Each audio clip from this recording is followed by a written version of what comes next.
सर्वप्रथम हजुरलाई त्रिवेणी अनलाइनमा स्वागत छ। धन्यवाद। यो 1 वर्ष अवधिमा गाउँपालिकाको प्रमुखको रूपमा काम गर्दाको अनुभव कस्तो रह्यो? असाध्यै एकदम उत्साहजनक सौहार्दपूर्ण वातावरणमा 1 वर्ष समय हाम्रो बितेको छ। प्रत्यक्ष जनताका सरोकारका विषयमा जनतालाई प्रत्यक्ष अनुभूति हुने गरी विकास निर्माणमा सरिक हुने एउटा अवसर प्राप्त भयो। यसले गर्दाखेरि यसरी नै हामी अगाडि बढ्ने प्रयत्न गऱ्यौँ र सफल भयौँ। निर्वाचित भएको 1 वर्ष पनि भइसकेको छ। पहिलो वर्षमा के कामहरू गर्नुभयो? हामी निर्वाचित भइसकेपछि पहिलो वर्षमा स्वास्थ्य भवनहरू निर्माण गऱ्यौँ, दशैयाको अस्पताल निर्माणको थालनी गऱ्यौँ, अल्पत्र रहेको प्रशासनिक भवन निर्माणको सुरुवाती गऱ्यौँ, भएका बाटाहरूलाई स्तर उन्नति गर्ने काम गऱ्यौँ र नयाँ बाटाहरूलाई पनि पूर्णता दिने काम गऱ्यौँ। खानेपानीको समस्या समाधान गर्नको लागि वास प्लान मार्फत एउटा गृहयोजना तयार गरेका छौँ। अब हाम्रो लगत्तै अर्को वर्षदेखि त्रिवेणी गाउँपालिकाका सबै बस्तीमा पिउने पानीको अभाव हुन नदिनका लागि एउटा गृहयोजना तयार गरेका छौँ। कृषिका सन्दर्भमा हामीले एउटा आधुनिक कृषि प्रणाली, सनातन कृषि प्रणालीबाट माथि उकास्नका लागि कृषक दाजुभाइहरूको लागि यान्त्रिक उपकरणहरू सहितको व्यवस्था गरेका छौँ। बिउ बिजन अनुदानको रूपमा दिने व्यवस्था गरेका छौँ। चुनावको बेला बाचा गरेका ती बाचाहरू के कति पुरा भयो? निश्चित पनि मान्छेका आवश्यकताहरू अनेकन हुन सक्छन्।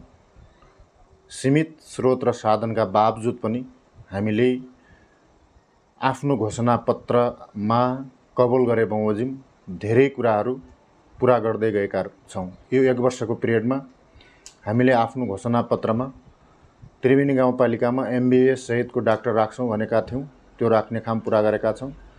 शिक्षामा सुधार ल्याउँछौँ भनेका थियौँ, हामीले शिक्षक दरबन्दी मिलानको प्रक्रियालाई चाहिँ टुङ्ग्याएका छौँ र पाठ्यक्रम निर्माण गर्नेलाई पनि टुङ्ग्याएका छौँ भने अब थप शैक्षिक सुधारतिर उन्मुख हुने कार्यक्रमहरू ल्याउने प्रयत्न गरेका छौँ र ल्याउनेछौँ। र सँगसँगै स्वास्थ्यका सन्दर्भमा दरबन्दी अभाव भएको छ, पक्कै पनि कर्मचारीहरूको अभाव छ, त्यसलाई पूर्ति गर्ने प्रक्रियामा अघि बढिरहेका छौँ। त्यसपछि हामीले चाहिँ कृषिका सन्दर्भमा पनि हामी अब यसलाई व्यवस्थित गर्नका लागि अझ नयाँ कुराहरू ल्याउनेछौँ भन्ने कुरा बोलेका थियौँ र सँगसँगै हामीले किसानहरूलाई अनुदानको रूपमा विभिन्न चाहे भैँसी पाल्ने किसानहरूको लागि होस्, चाहे तरकारी खेती गर्ने किसानहरूका लागि होस्, बाख्रा पाल्ने किसानहरूका लागि होस्, उहाँहरूको लागि चाहिँ हामीले विभिन्न अनुदानको व्यवस्था गरेका छौँ र त्रिवेणी गाउँपालिकाको सबै वडालाई क्लस्टरको रूपमा हामीले चाहिँ विभाजन गरेर कृषि पेसालाई अलिकति अझ उदाहरणमूलकतिर लैजाने प्रयत्न गरेका छौँ। गाउँपालिकामा विद्युतको अवस्था कस्तो छ अहिले र कहिलेसम्म सम्पूर्ण पालिकावासीले विद्युत? त्रिवेणी गाउँपालिकामा जिल्लाको रेकर्ड हेर्ने हो भने हाम्रो 80% चाहिँ भूभागमा बत्ती बलिसकेको छ र हामी पनि त्यसमा आशावादी नै छौँ। 80% चाहिँ बत्ती बाल्न सफल भएका छौँ र सँगसँगै के गरेका छौँ भन्दाखेरि अलिकति हाम्रो चाहिँ ठेक्का प्रक्रियाद्वारा चाहिँ हाम्रो विद्युत सञ्चालन नपुगेको ठाउँमा गर्ने प्रक्रिया बढिरहेको छ र केही अब ठेकादारले ढिलाइ गरेको कारणले अब केही ठाउँमा चाहिँ बाल्न बाँकी रहेको छ र अब मैलेसम्म भएसम्म आज ठेकादारसँग पनि कुरा भएको छ। उहाँले चाहिँ भोलिसम्म त्यो हजुरको गाउँपालिकामा पोल आइपुग्छ भन्ने खालको कुरा गर्नुभएको छ। अब त्यो पोल आयो भनेपछि लगभग हाम्रो धेरै बस्तीमा बिजुली बलिसक्छ। केही अलिकति टुक्री सानो भूगोल भएको ठाउँमा अलिक विकट भएको ठाउँमा चाहिँ बाँकी रहन सक्छ। त्यसलाई हामीले छिटै पूर्णता दिने हाम्रो चाहिँ बाचा छ र हामी चाहिँ 1 वर्षभित्रैमा त्रिवेणी गाउँपालिकाको सबै बस्तीमा बत्ती बाल्ने उद्देश्यका साथ अघि बढेका छौँ। यो हाम्रो चाहिँ भनाइ 1 वर्ष भए तापनि मलाई लाग्छ अब यो दसैँ आसपासमा नै सबै बस्तीमा बत्ती बल्छ र यतिखेर चाहिँ अब त्यो ठेकादारले पोल ल्याइदिनु भयो भने ल्याउने कुरा भइरहेको छ। आज मात्रै हाम्रो कुराकानी भएको छ, गाडी हिँडिसकेको छ, भोलि तार लोड हुन्छ भन्ने कुरा छ। त्यसकारण 200 पोल र तारको चाहिँ व्यवस्थापन भयो भने त्रिवेणी गाउँपालिकाको अधिकांश ठाउँमा चाहिँ बत्ती बल्नेछ। र हामीले जुन हाम्रो नारामा पनि के छ भन्दाखेरि उज्यालो त्रिवेणी बनाउने जुन सपना छ, मलाई लाग्छ यो निकट भविष्यमै पुरा हुन्छ। त्रिवेणी गाउँपालिकाले शिक्षाको अवस्था माथि उकास्नका लागि के कस्ता कार्यक्रमहरू ल्याएको छ र जुन त्रिवेणी गाउँपालिकाले आफ्नै पाठ्यक्रम निर्माण गरेको थियो, त्यो पाठ्यक्रमबाट बालबालिकामा के कस्तो प्रभाव परिरहेको छ, के कस्तो सिकिरहेका छन्, त्यसलाई अन्य जस्तो पहिले 1-5सम्म थियो, अब त्यसलाई अलि माथिल्लो क्लासहरूमा पनि लैजानका लागि केही त्यस्ता कार्यक्रमहरू ल्याउनु भएको छ? हाम्रो पक्कै पनि के छ भन्दाखेरि त्रिवेणी गाउँपालिकामा शिक्षाको क्षेत्रलाई अझ मजबुत बनाउनका लागि हामीले दरबन्दी मिलानको प्रक्रियालाई यो लामो समय लगाएर त्यसलाई पूर्णता दिने काम गरेका छौँ। र हाम्रो योभन्दा अगाडि त्रिवेणीको पाठ्यक्रम चाहिँ 1 देखि 5 सम्म थियो, हामीले त्यसलाई 1 देखि 8 सम्म लिने व्यवस्था गरेका छौँ। र सँगसँगै अरू के गरेका छौँ भन्दाखेरि यो शिक्षक आफैमा परिपक्व हुँदैन, ट्रेनिङको आवश्यकता पर्छ। त्यसकारण हामीले पाठ्यक्रममा परिवर्तन आइरहनु, शिक्षक साथीहरूलाई चाहिँ ट्रेनिङको व्यवस्था नहुनुले कतै शिक्षण प्रक्रियामा, सिकाइ प्रक्रियामा अवरुद्ध भएको हामीले महसुस गरेका छौँ। त्यसैका अलावा हामीले चाहिँ अब हाम्रो अहिलेको नीतिमा के छ त भन्दाखेरि शिक्षकहरूलाई पनि विभिन्न समयमा विभिन्न खाली ट्रेनिङ, विषयवस्तुसँग सम्बन्धित ट्रेनिङहरू बनाउने हेतुका साथ हाम्रो शिक्षाको नीति अगाडि बढिरहेको छ। र त्यो जुन अब पाठ्यक्रमको सन्दर्भमा के छ भन्दाखेरि यो वर्षदेखि हाम्रो 1 देखि 8 सम्म नै पाठ्यक्रम तयार भइरहेको छ र वितरण हुन्छ। गाउँपालिकाले स्वास्थ्य क्षेत्रमा के कस्ता कार्यक्रमहरू ल्याएको छ? जस्तो भर्खरै मात्र केही दिन अघि मात्र के अरे सरिकोट स्वास्थ्य चौकी सल्यान जिल्लाकै पहिलो पोषण मैत्री स्वास्थ्य चौकी घोषणा भयो र यसलाई अन्य स्वास्थ्य संस्थाहरूलाई पनि पालिकालाई पनि त्यो कहिलेसम्म गर्ने लक्ष्य छ? के कस्ता अन्य कार्यक्रमहरू के छन्? यो स्वास्थ्यका सन्दर्भमा के छ भन्दाखेरि अब हामीले जनतामाझ बाचा गरेका धेरै कुराहरू पुरा गरेका छौँ जस्तो लाग्छ र केही पुरा गर्ने तर्खरमा छौँ। हामीले योभन्दा पहिला त्रिवेणी गाउँपालिकाले अब सुत्केरी भेटघाट कार्यक्रम, वृद्धहरूलाई घर भेट कार्यक्रम, त्यसपछि घरमै गएर औषधि उपचार गर्ने कुरा यो गराउँदै आएको थियो। र अहिले पनि हामीले के गरेका छौँ भन्दाखेरि हामीले त्यसलाई थप सेवा सुविधा गर्नका लागि MBBS सहितको डाक्टर चाहिँ हामीले त्रिवेणी स्वास्थ्य चौकीमा राख्ने व्यवस्था गरेका छौँ। र त्यसपछि हामीले अब त्यो जुन पोषण मैत्री घोषणा कार्यक्रम छ हाम्रो चाहिँ गाउँपालिकाभरि नै छ। यो विभिन्न इन्डिकेटरहरू पार गर्दै जुन स्वास्थ्य संस्थाले ती इन्डिकेटरलाई पुरा गर्दछ त्यस्तो स्वास्थ्य संस्थालाई हामी पोषण मैत्री स्वास्थ्य संस्था घोषणा गरिरहेका छौँ। र त्यसै अन्तर्गत त्रिवेणी गाउँपालिकाको वडा नम्बर 4 मा घोषणा भइसकेको छ भने कर्मशः हाम्रो त्रिवेणी गाउँपालिकाका 6वटै स्वास्थ्य संस्थामा चाहिँ हामीले घोषणा गर्नेछौँ।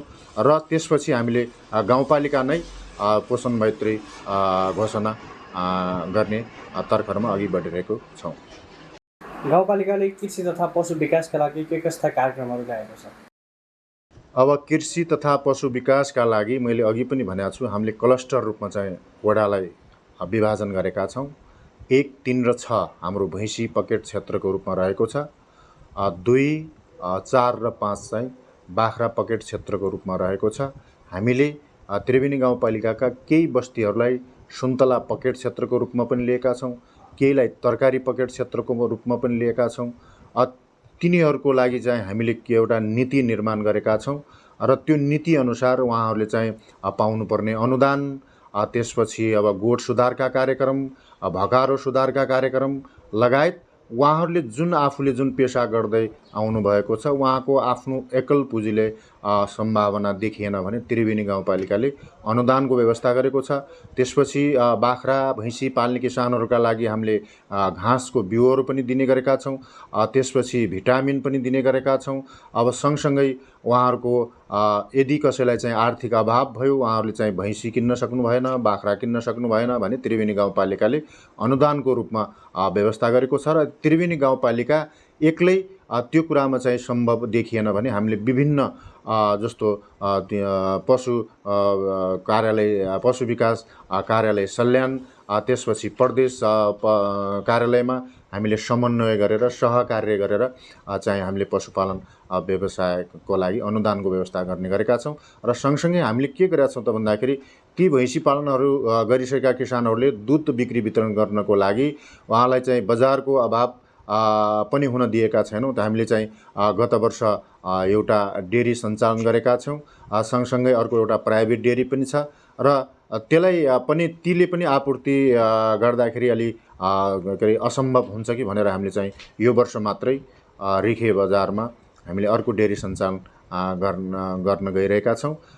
सँगसँगै हामीले चाहिँ बाख्रा पाल्ने किसानहरूको लागि उहाँहरूले खस्सी बोका बिक्री गरे बापत हामीले अनुदानको व्यवस्था गरेका छौँ। त्यसपछि चल्ला पाल्ने किसानहरूको लागि पनि अन्डा बिक्री वितरण गरे बापत अनुदानको व्यवस्था गरेका छौँ। यसरी नै हामीले कृषि पेसालाई तरकारी खेती गर्ने किसानहरूको लागि पनि फलफुल खेती गर्ने किसानहरूको लागि पनि हामीले चाहिँ त्रिवेणी गाउँपालिकाले अनुदानको व्यवस्था गरेको छ र बेला बेलामा जसले चाहिँ उत्कृष्ट काम गर्छ ती किसान दाजुभाइहरूको लागि पुरस्कारको पनि व्यवस्था गरेका छौँ। यसरी हामीले कृषि पेसालाई अगाडि बढाइरहेको छौँ। गाउँपालिकाले पर्यटन प्रवर्धनका लागि के कस्ता कार्यक्रमहरू, के कस्ता योजनाहरू ल्याएको छ? अहिले पक्कै पनि त्रिवेणी गाउँपालिकामा केही धार्मिक एवं ऐतिहासिक स्थलहरू छन्। त्यसै अन्तर्गत फलावाङको पुतली दरबार पनि अहिले अवशेषको रूपमा मात्रै रहेको भए तापनि तर त्यसको लागि पनि हामीले कहिले अलिकति त्यसलाई अझ विकसित रूपमा पुरानै के अरे रूपमा त्यसलाई बनाउन सकिन्छ कि भन्ने चाहिँ विभिन्न ठाउँमा परामर्श गरिरहेका छौँ। र त्यो जग्गा जुन व्यक्तिको भएको हुँदाखेरि हामीले चाहिँ त्यो डिपिआर प्रक्रियालाई अगाडि बढाउन सकिरहेका छैनौँ। अब हामीले अनुरोध गरेका छौँ जुन व्यक्तिसँग त्यो जग्गा छ उहाँहरूलाई चाहिँ यदि जग्गा चाहिँ दिनुभयो भनेपछि त्यसलाई डिपिआर गरेर त्यो प्रक्रियालाई अगाडि बढाउने कुरा गरिरहेका छौँ भने सँगैमा त्रिवेणी तीर्थशाला धाम लुहामको त्रिवेणी गाउँपालिकाको सदरमुकाम लुहाममा रहेको छ। यसको लागि स्तर वृद्धिको लागि हामीले प्रयास गरिरहेका छौँ र बेला बेलामा हामीले बजेट छुट्याएर त्यसलाई चाहिँ अलिकति एउटा सुन्दर र आकर्षक बनाउने तर्खरमा अगाडि बढिरहेका छौँ। त्यसै गरी यहाँको चाहिँ एउटा पिकनिक स्पोट भनेर चाहिँ हामीले चाहिँ वडा नम्बर 3 को ढुङ्गी बगार को स्थानलाई हामीले रोजेका छौँ र त्यसको चाहिँ पूर्वाधार निर्माणको प्रक्रियालाई अगाडि बढाइरहेका छौँ। यतिखेर पनि हामीले थोरै रकम भए पनि त्यो क्षेत्रलाई छुट्याएका छौँ। सँगसँगै यहाँको करेले चौर एकदमै रमणीय स्थल छ। त्यसको स्तरोन्नतिको लागि पनि हामी विभिन्न सङ्घ संस्थाहरूलाई गुहार्दै र सङ्घीय प्रदेश सरकारलाई पनि त्यसमा बजेट विनियोजन गर्ने अनुरोध गर्दै त्रिवेणी गाउँपालिकाले पनि त्यसलाई स्तरोन्नतिको लागि गर्दै जाने लक्ष्य लिएको छ। र सँगसँगै यहाँका वडा नम्बर 2 को शिव मन्दिर, त्यसपछि वडा नम्बर 5 को सल्यमा रहेको शिव मन्दिर, यहाँका प्रख्यात मन्दिरहरू भएको हुँदा यिनीहरूको पनि स्तरोन्नति र प्रचार प्रसारलाई व्यापकता बनाउनको लागि त्रिवेणी गाउँपालिकाले आफ्नो नीतिमा जोडिएको छ। गाउँपालिकाले युवा स्वरोजगार अन्तर्गतका केही कार्यक्रमहरू त्यस्तो ल्याएको छ? अहिले हाम्रो पक्कै पनि के छ भन्दाखेरि युवा स्वरोजगारको लागि अब त्रिवेणी गाउँपालिकाको अरू कार्यक्रम भन्दा पनि हामीले अब हाम्रा बाँझो जग्गाहरूमा उहाँहरूले चाहिँ केही उन्नत खालको खेती गरेर अथवा बाख्रा पालन गरेर अथवा भैँसी पालन गरेर के गर्छौँ भन्ने युवाहरूको लागि हामीले अनुदानको व्यवस्था गरेका छौँ। र सँगसँगै अलिकति पढे लेखेका युवाहरूले पनि अहिले हाम्रो परिस्थिति के बनेको छ त भन्दाखेरि पढेपछि हामीले पक्कै पनि जागिरी खानुपर्छ, अलि उच्च स्तरको जागिरी खानुपर्छ, यस्तै खालको कुरा, अथवा विदेश जानुपर्छ, यस्तो खालको अनुभूति भइरहेको देखिएको छ। र ती युवाहरूलाई हाम्रो भनाइ के छ त भन्दाखेरि अब हाम्रा यी बाँझा जग्गाहरूमा विदेशमा गएर पनि यहाँहरूले गर्ने काम भनेको सुन्नमा आएको यस्तै त्यहाँको खेतीपातीलाई बढावा दिने अथवा त्यहाँका कल कारखाना उद्योग धन्दामा लाग्ने यस्तो खालको देखिएको हुँदा यहाँहरूको अहिले हाम्रो बाँझो जग्गालाई चाहिँ स्तरोन्नति गरेर तिनीहरूमा खेती गरियो भने पक्कै पनि स्वदेशमै केही गर्न सकिन्छ भन्ने जागृत गराउने खालका कार्यक्रम र त्यो आवा गाउँपालिकाले पनि विभिन्न समयमा ट्रेनिङको पनि व्यवस्था गरेको छ किसानहरूलाई। जसले जुन पेसा अवलम्बन गर्नुहुन्छ ती किसानहरूलाई चाहिँ हामीले चाहे बाख्रा पाल्ने किसानहरू हुनुहोस्, चाहे भैँसी पाल्ने किसानहरू, अथवा तरकारी खेती, सुन्तला खेती, आलु खेती, जुन खेती गरे तापनि ती सबै किसान दाजुभाइहरूलाई त्रिवेणी गाउँपालिकाले बेला बेलामा ट्रेनिङको पनि व्यवस्था गरेको छ। त्यो भइदियो भनेपछि उहाँहरूलाई चाहिँ रोजगारको सम्भावना केही टार्न सकिन्छ कि भन्ने उद्देश्य लिएको छ। संघीयताको तल्लो निकाय स्थानीय तह हो, जहाँ जनता प्रत्यक्ष जोडिन्छन्। स्थानीय तहको विकासमा सङ्घ र प्रदेश सरकारको कतिको सहयोग पाउनु भएको छ? केही सानातिना रकमहरू सङ्घीय सरकारबाट प्राप्त भएका छन्। यसका लागि पनि सङ्घीय मन्त्रीदेखि नेता सबैलाई धन्यवाद दिन चाहन्छु। र सँगसँगै यो वर्ष प्रदेश सरकारबाट अलिकति थोरै भए पनि बढी बजेट त्रिवेणी गाउँपालिकाले प्राप्त गरेको छ। चाहे यहाँ विद्यालय निर्माणका सन्दर्भमा होस्, चाहे यहाँ हाम्रो सम्पूरक अनुदानका सन्दर्भमा होस्, यो विभिन्न सडकहरूलाई प्रदेश सरकारले बजेट विनियोजन गरिदिएको छ। प्रदेश सरकारलाई धन्यवाद दिन चाहन्छु। र सँगसँगै प्रदेश सरकारबाट हामीले अपेक्षा गरे अनुसार, हुन त हाम्रो चाहिँ आवश्यकताहरू धेरै हुन सक्छन्, हामीले सबै कुरा एकैचोटि प्राप्त गर्न सक्दैनौँ। त्यसो भएको त म सङ्घीय सरकारमा रहने हाम्रा साथीहरूलाई पनि अब त्रिवेणी गाउँपालिकामा पनि अझ विशेष खालका योजनाहरू अथवा प्रत्यक्ष जनतालाई अनुभूति हुने खालका योजनाहरू पुर्याउन् भन्ने अपेक्षा गरेको छ। र प्रदेश सरकारले त जो अहिले चाहिँ हाम्रो सम्पूरक अनुदान मार्फत दिएको छ, अहिले सङ्घीय सरकार मार्फत पनि हाम्रो चाहिँ वडा नम्बर 1 को कोलचौर खोलादेखि खज्जरसम्मको लागि 80 लाख सङ्घीय सरकारबाट आएको छ। हामीले पनि त्रिवेणी गाउँपालिकाले 80 लाख रुपियाँ विनियोजन गरेका छौँ। त्यसै प्रदेश सरकारबाट पनि त्रिवेणी गाउँपालिकाका 3 वटा बाटोलाई सम्पूरक अनुदान लगभग 2 करोड रुपियाँ आएको छ। हामीले पनि त्रिवेणी गाउँपालिकाको तर्फबाट 2 करोड राखेर त्यसलाई चाहिँ पूर्णता दिने काम गरेका छौँ। र यस्तै अब प्रदेश सरकार सामाजिक विकास मन्त्रालयबाट एउटा 4 कोठे भवन पनि प्राप्त भएको छ। त्यो त्रिवेणी गाउँपालिकाको वडा नम्बर 1 मा अब विशेष गरी अब चाहिँ भवनहरू, त्यसपछि आइसिटी, त्यसपछि अनि शौचालय, अब राष्ट्रपति शैक्षिक सुधारबाट पनि पक्कै पनि आउनेछन् जस्तो अनुभूति भएको छ। र त्यसकारण हामीले चाहिँ सङ्घीय र प्रदेश सरकारबाट धेरै अपेक्षा गरेका छौँ।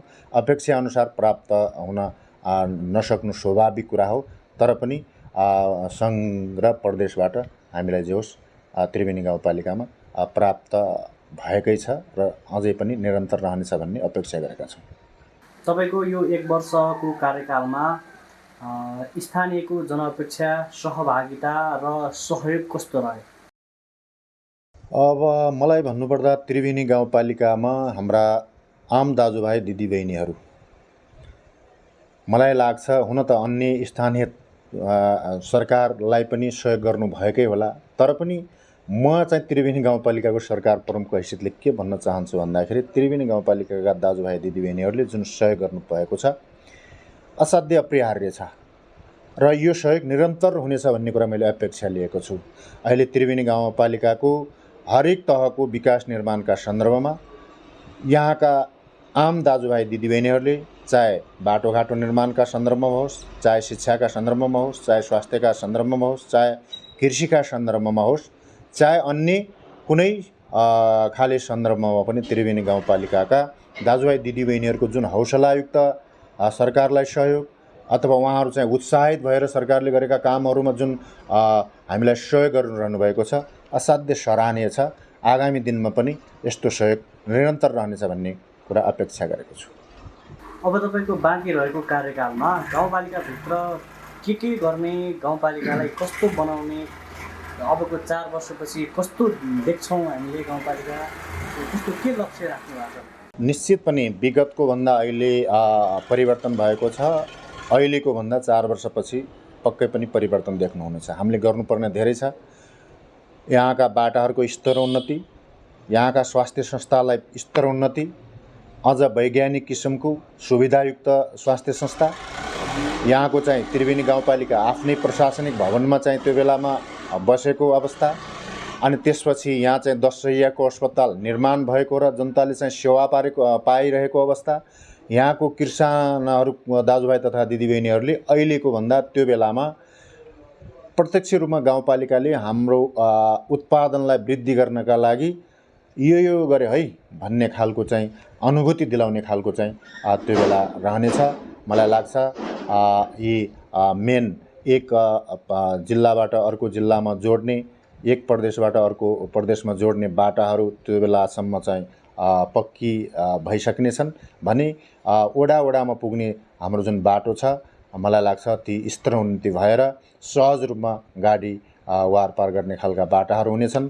हाम्रा स्वास्थ्य संस्थाहरू, शिक्षालयहरू अहिलेको भन्दा अझ गुणस्तरीय हुनेछन्। हाम्रा विद्यार्थी भाइ बहिनीहरूले नजिकैको विद्यालयमा चाहिँ उच्च शिक्षा, राम्रो खालको उच्च शिक्षा हासिल गर्ने खालका विद्यालय हुनेछन् र हाम्रा दाजुभाइ दिदीबहिनीहरूले नजिकैको स्वास्थ्य संस्थाबाट उचित खालको चाहिँ स्वास्थ्य प्राप्त गर्ने स्वास्थ्य संस्थाको स्थापना हुनेछ र सबैले घर घरमा स्वच्छ पिउने पानी पिउनु हुनेछ। आधारभूत आवश्यकताहरू परिपूर्ति हुनेछन् भन्ने कुरा मैले अपेक्षा गरेको छु। र कार्यक्रमको हामी अन्त्यमा आइसकेका छौँ। मैले सोध्न छुटाएका र तपाईँले केही भन्न मन लागेका केही छ भने भनिदिनु होला।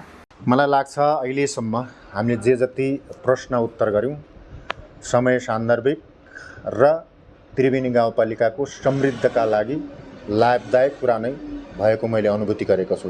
तर पनि त्रिवेणी गाउँपालिकावासी दाजुभाइ दिदीबहिनीहरूलाई के अनुरोध गर्न चाहन्छु भन्दाखेरि यो 1 वर्षको कार्यकालमा त्रिवेणी गाउँपालिका सरकारलाई जो सहयोग गर्नुभयो, मन वचन कर्मले गाउँपालिकाबाट विनियोजित भएको, सङ्घबाट विनियोजित भएको, प्रदेशबाट विनियोजित भएको रकमलाई सही सदुपयोग गरेर यहाँहरूको हरेक स्तरमा चाहिँ परिवर्तन ल्याउने खालका जुन सहयोग गर्नुभयो, अझै पनि यो सहयोगको निरन्तरता मैले महसुस गरेको छु र सँगसँगै जनप्रतिनिधि आफैमा परिपक्व हुँदैन, पक्कै पनि हामीमा केही अपुरो चिज चाहिँ छ। यसलाई पूर्णता दिनका लागि सबैको समान सहभागिताबाट, सबैको प्रत्यक्ष सहभागिताबाट यहाँहरूले जानेको कुरा जनप्रतिनिधि कर्मचारी साथीहरूलाई निर्देशनात्मक रूपमा निर्देशन दिएर, सुझाव दिएर यो त्रिवेणी गाउँपालिका समृद्ध गर्नका लागि हामी सबै हातेमालो गरेर, सहकार्य गरेर, सहमतिबाट अगाडि बढ्नुपर्छ जस्तो मलाई लाग्छ। यहाँका राजनीतिक दल, यहाँका बुद्धिजीवी, यहाँका पेसा व्यवसाय कर्मीहरूले सबैले चाहिँ समृद्ध त्रिवेणीका लागि यहाँहरू सबैको सक्रिय सहभागिता भएको भने मात्रै हामी त्यो सम्भावनातिर उन्मुख हुन्छौँ भन्ने कुरा यहाँहरू समक्ष राख्न चाहन्छु। र सँगसँगै यो मिडिया मार्फत त्रिवेणी गाउँपालिकाका सबै दाजुभाइ दिदीबहिनीहरूलाई थप के अनुरोध गर्न चाहन्छु भन्दाखेरि हामीले धेरै ठुला सपना देखेका छौँ, जुन सपना अहिले मात्रै होइन पहिलेदेखि पनि हामी समृद्ध त्रिवेणी बनाउने भन्दै आइरहेका छौँ। तर अझै हामी त्यो लक्ष्यमा पुग्न सकेका छैनौँ। त्यो लक्ष्यमा पुग्नका लागि हरेक क्षेत्रबाट यहाँहरूले सहयोग गर्नुभयो भने हाम्रो चाहिँ यहाँको स्वास्थ्यमा चाहिँ अझै सुविधायुक्त बनाउन सक्यौँ, शिक्षालाई चाहिँ गुणात्मक बनाउन सक्यौँ र यहाँको कृषि प्रणालीलाई चाहिँ आधुनिकतातिर ल्याउँ भनेपछि मात्रै हामी त्यो समृद्धको यहाँका चाहिँ पर्यटन क्षेत्रहरूलाई चाहिँ स्तरोन्नति गऱ्यौँ र सबैले हेर्ने लायक बनायो भनेपछि मात्रै हामी चाहिँ समृद्ध त्रिवेणीतिर उन्मुख हुन्छौँ भन्ने कुरा यहाँहरू समक्ष राख्न चाहन्छौँ। यसलाई पूर्णता दिनका लागि सबैको सहयोगको अपेक्षा गर्न चाहन्छु। हवस्, धन्यवाद, नमस्कार।